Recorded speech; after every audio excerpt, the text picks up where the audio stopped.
Could it be that that thing that you're nervous or shamed about opening up about is the thing that you're really supposed to be reaching people with?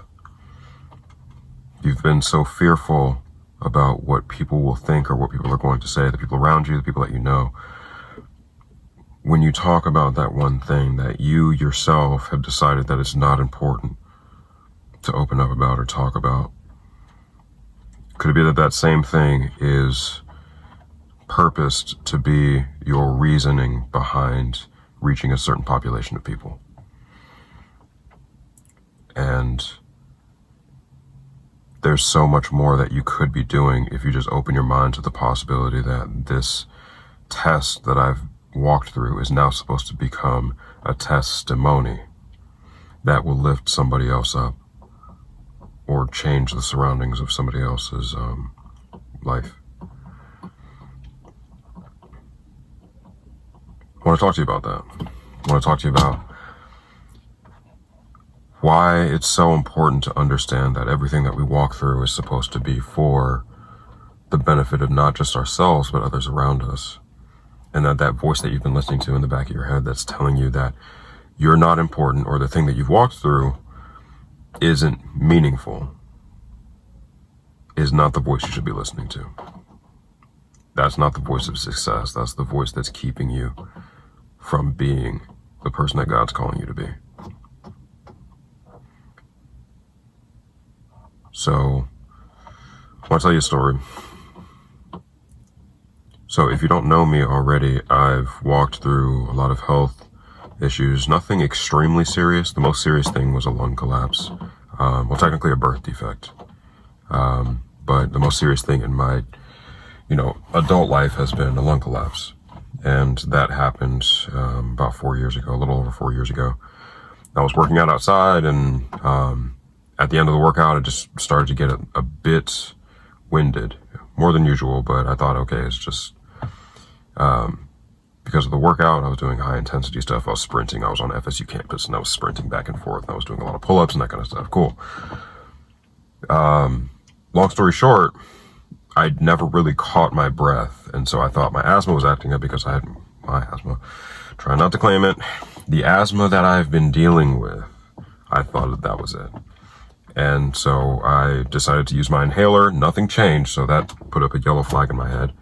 And I went home after that, and my wife, we were engaged at the time, my wife, she hears my breathing start to get a little more labored as I'm laying on the couch trying to recover, and she encourages us to go to the hospital or go to the urgent care. That's what it is. We went to urgent care, and so I get there, sign in, and the doctor comes out and she calls me back, and I start talking to her. I tell her, hey, I just got off of FSU campus. I was doing a workout about 45 minutes ago, and I just could not catch my breath after a while. I'm still feeling breathless. I have a bit of pain in my chest, and I want to make sure that nothing else is going on. But I think that I just pulled my lat muscle because that helps with breathing from what I know, and it can present a lot of the same symptoms. Cool. So she says herself, okay, yeah, I think that's it, but we'll just do the x-ray just in case. So I get the x-ray done, and I'm sitting in the same room that I was in when I was speaking to the doctor in the first place. And she walks in and she says, yeah, so I'm going to send you to the ER. Your lung is collapsed. And I said, oh, okay. And she said, yeah, don't go anywhere else. Go straight there. And I was like, okay, cool, great. Good to know. So we head there, and yeah, I really start feeling the pain at this point. It's getting very hard to breathe. I looked at the x-ray, and the x-ray, you see my left lung, and everything's fine. It's just sitting in the chest cavity. Nothing wrong. You see the outline of my heart just sitting slightly off to the left. And then you see my lung, my right lung, where my chest cavity is like this. My right lung is sitting like this next to my heart.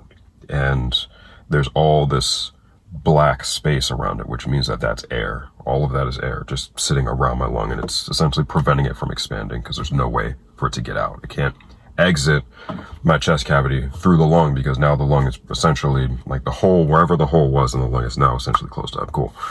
And so now fast forward to me talking to I think it was a technician, and she was asking me, what's my pain on a scale from 1 to 10? And she has the x-ray in front of her. I said it's like a 4 out of 10. And she looked at the x-ray and she was like, okay, because I most likely should be in more pain than a 4. And so go to the back, and they have me lay down. They put me on one of the, I think it's a gurney. Put me on a gurney, and they say, okay, what we're going to do is we're gonna have to cut into your chest cavity and release the air, and then we'll put a tube in there to make sure that any air that continues to exit your lung into your chest cavity can get pulled out by this vacuum. And I say, okay, cool, great. Meanwhile, I'm nervous because I haven't had anything done like this before. So, yeah, so I feel my heart like racing almost, but I'm like trying to keep a straight face. And I'm like, the back of my eyes, I'm like behind my eyes, I'm like yelling, like, ah! And, so they're preparing everything, and my wife is next to me, and, it's like 3 or 4 nurses and then the actual physician. They come in, and, they say, all right, cool. So we're going to start now. And I say, okay, cool. So they take some, antiseptic solution. They rub it on my chest, on the side of my chest. And they say, all right, we're going to cut, first we're going to, anesthetize the area. Cool. Great. So it's a long needle. They pressed in. I'm like, okay, that feels horrible, but great. Now I shouldn't be able to feel anything. Right. And so they cut through the skin. Cool. They cut through, fascia, whatever it is, like muscular tissue. And then they cut through the pleura, like the bag that actually like holds your lung in place. I think that was what they cut through. That was the last thing. And in order to cut that last area, what they did was they actually took the tube that had this really sharp end to it, and they just like shoved it straight in. I didn't feel it until it actually punctured whatever was around, like within my chest cavity, which I think is the pleura. I'm not sure. It's like the bag that holds the lung. And so I felt that, and I like gasped. And he was like, "You okay?" I'm like, "Yeah, I'm good." I'm good. And at that point, you can hear like a whistling noise, and that's the air just leaving my chest cavity, right? So all this is new to me. I have a biochemistry degree. I'm not a pre-med student. I don't have any experience when it comes to this health stuff, but I was always interested. And so I'm asking a lot of questions. I'm seeing what they're doing. I'm like, okay, I've read about this. I've seen this. I've heard this. Cool. And so this was at the ER, and now I have to get transported to the main hospital. Great. So, at an off-site ER just within town. That's where I am. And so I get transported, in an ambulance. The lights don't come on, so we don't have to pay for it. It's great. And so, cause I think an ambulance ride, and we're in the US, so ambulance ride, I think was like $5,000 or something like that. If they'd have to turn the lights on, and if they're like really going, it was free for us. So that was great. The unfortunate part about this was that this was 2021. So this is at essentially the height of the whole COVID pandemic. So, or like one of the peaks. And so the hospital had visiting hours. And so I had done my workout in the afternoon, early evening time, meaning that by the time I got to the ER, it was already like mid-evening, like 6 to 7 o'clock. And so when I was getting transported, my wife couldn't come with me because the visiting hours ended at 7. So that was unfortunate. So that was, it was hard. I could tell it was hard for her because, I mean, this was a time where she and I were engaged. We were just planning our wedding to happen later that year. And now I'm going off to be hospitalized for something that I haven't experienced before. And she can't necessarily stay the night with me. That was challenging. So I'm in the hospital, they're trying to see if my lung will reattach itself to the chest wall.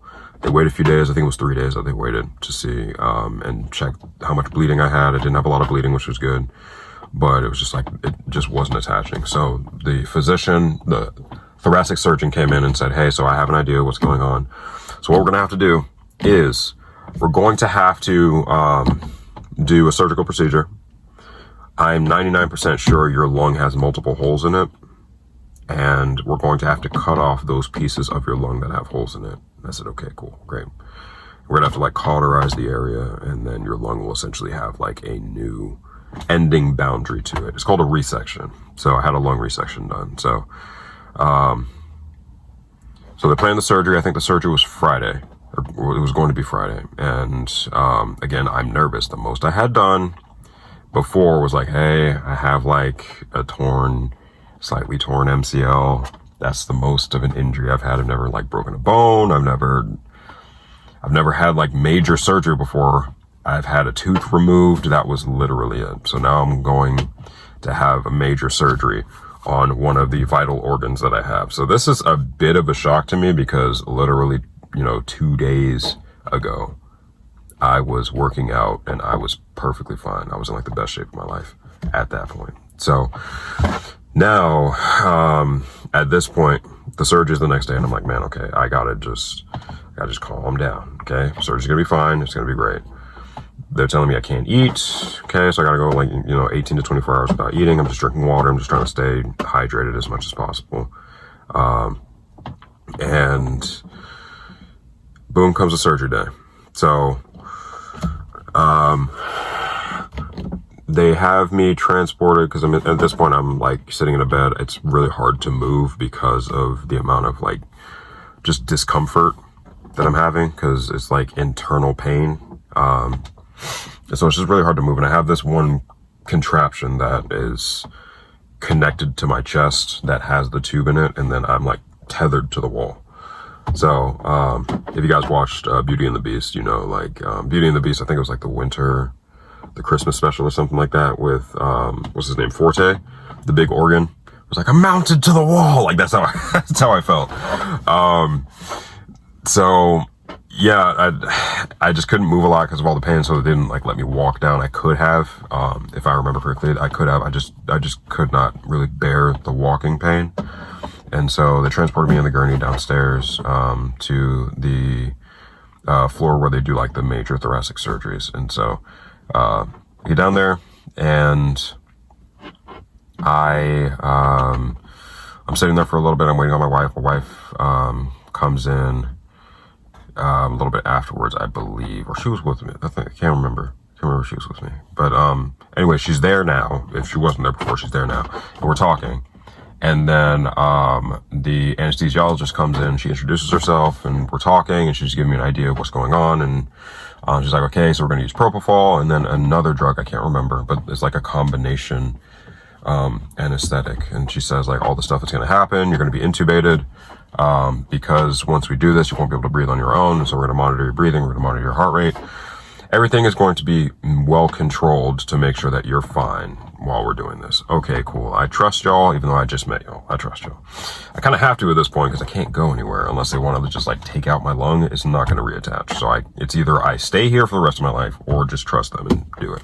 So I trust them and do it. And so, I see her, getting the syringe ready and I'm hooked up to the IV and, I see the tap for the IV. She goes to the tap and then screws the syringe in, and then she starts to actually like push the plunger to administer the medicine. And at this point, I'm being walked out of the room. I say bye to my wife, and I'm being walked out of the room in the gurney. And as she's pushing down, next thing I know, I wake up, and I was like, oh my gosh, that was trippy.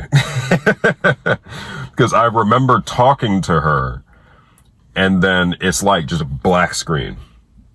Like it was like a slideshow of talking to her. Cool. I see her using this, like getting the syringe ready. Cool. I see her put it into the tap point for the actual IV line. Cool. I see her press the plunger. Cool. Black screen. I wake up. That was insane. That was insane. And so I get a rundown of everything that happened in the surgery. Ashlyn is notified that I've been transported back to the room and I'm waking up.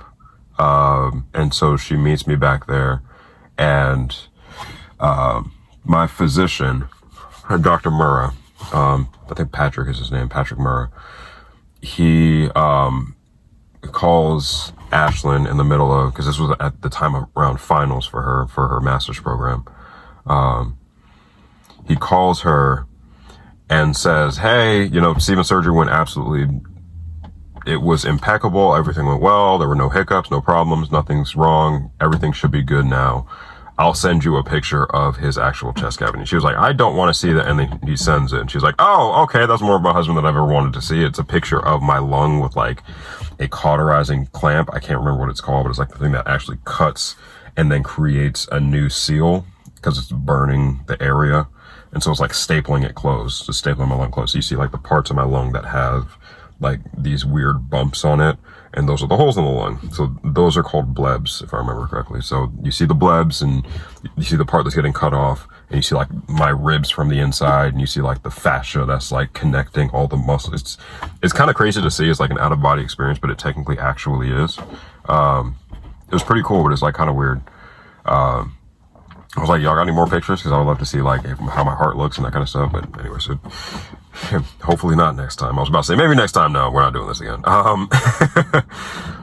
So yeah, Ashlyn and I are talking, and I wake up and I tell her that I had this experience down in the recovery room before they transported me back upstairs. It was when I was initially waking up.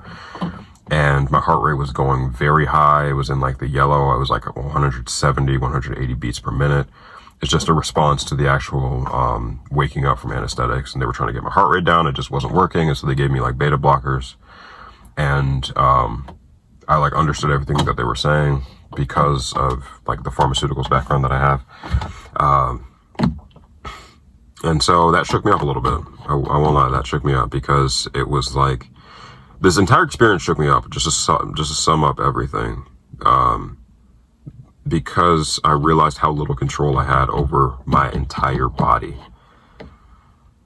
It was as if I was just watching a play go on, and everybody else on stage, they have their roles, they have their playbook, they have all of their scripts, and I'm just watching things happen. I can't do literally anything to move the needle forward outside of course, prayer and just make sure I'm not doing anything crazy to make things worse. And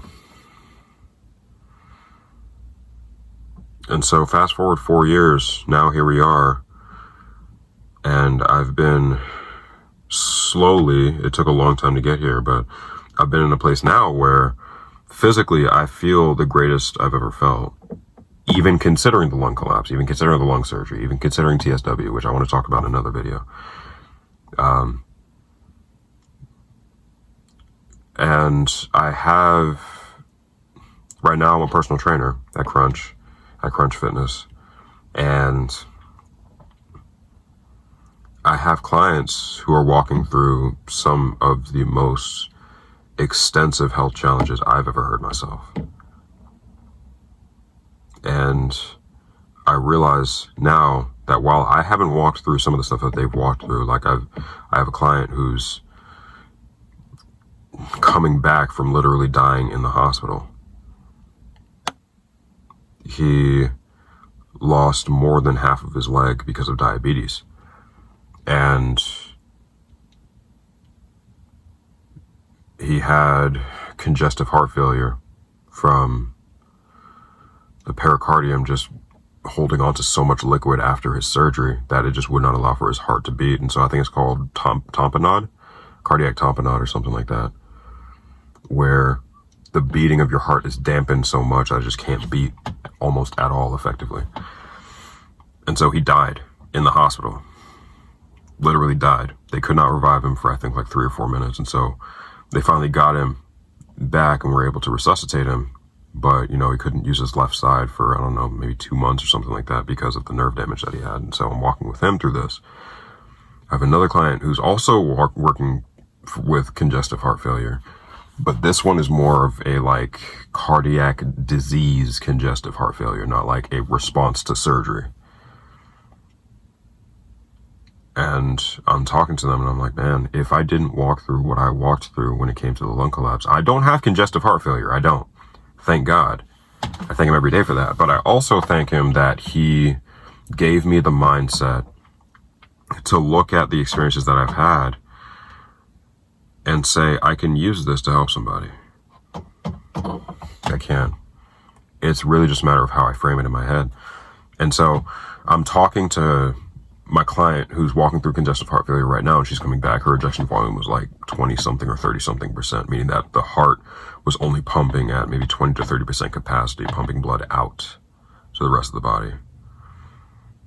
Now she's at like 44, 45%, which is incredible to see. But I tell her, you got to take things easy. You got to take it slowly. You got to trust that there's a process that is made specifically for you, and you have to walk that path on your own, outside of trying to walk somebody else's path. I went from being able to run miles in 6 minutes to having trouble walking up the stairs because I just got too out of breath in the matter of a week. And I see her, and she's been in this state for a while. And she's like, I just want to be in a space where I can do things with my kids again. I just want to be in a space where I'm not a burden to anybody. I want to be here for a long time and for a good time. And I say, you will get there, because I was in a place where I had to come back from nothing again when it came to cardiovascular health, really pulmonary health. Talking to the other client that I have, where he lost 90 pounds in a year, not intentionally.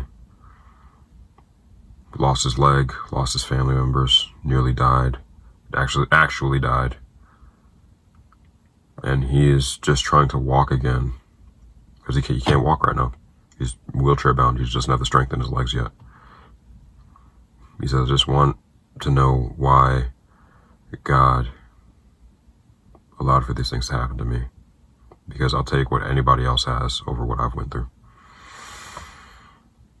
And I said, he can trust, just like Job, he can trust and know that you'll handle all of this in a way that will glorify him. I couldn't do it. Out of everything that he experienced, I could not do it. I can tell you that much. To be able to walk through all of that and still have a smile on your face, I don't know if I can do that. But what I do know is, you, whatever you're experiencing, God has ordained for you to walk through these experiences so that you can use that to uplift others around you. Don't take it as an attack on your life and say, God, you've overlooked me.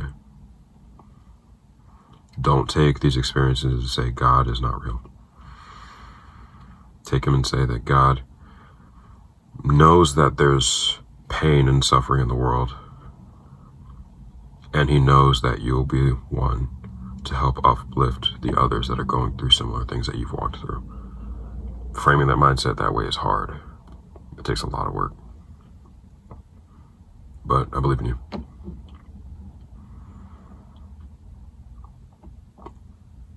And I know that you believe in yourself to some extent because you clicked on this video.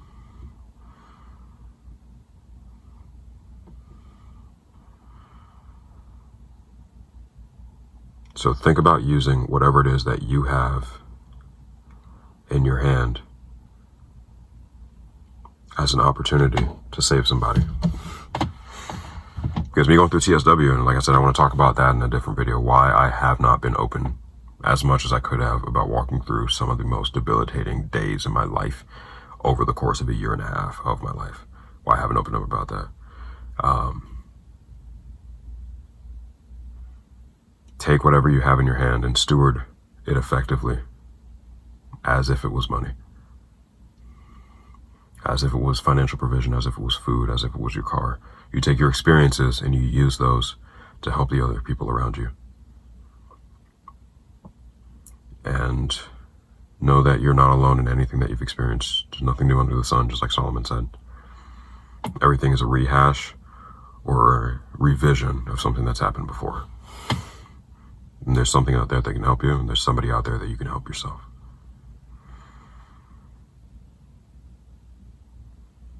If you're new here, my name is Steven. I just like to talk about my experiences and glean insight that might be able to help others who are walking through similar things or might need to just uplift themselves.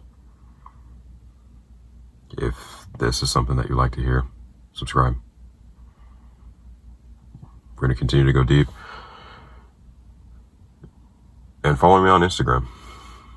Same name, Steven.mdaily. I'm going to be building a community of men on Discord. And I'll send out the link once I do, or I'll put it in the description. But it'll be on Discord. Just men, mid to late 20s, early to mid 30s. I just want us as men to be more connected. Because you shouldn't have to walk through anything alone. That's not how God designed us to do life. Even in the garden, he said it's not good for man to be alone. So I want you to know that I have your back, and there's a lot of other guys that want to have your back. So yeah, if you're interested in that, just look out for a little notification, or look out for something in the description that may be leading to that. If you feel led to it, please don't hesitate. Okay? Again, I'm Steven. I'm 29, and I'm just learning how to live life more abundantly. So, let's do it together. Until next time. Peace.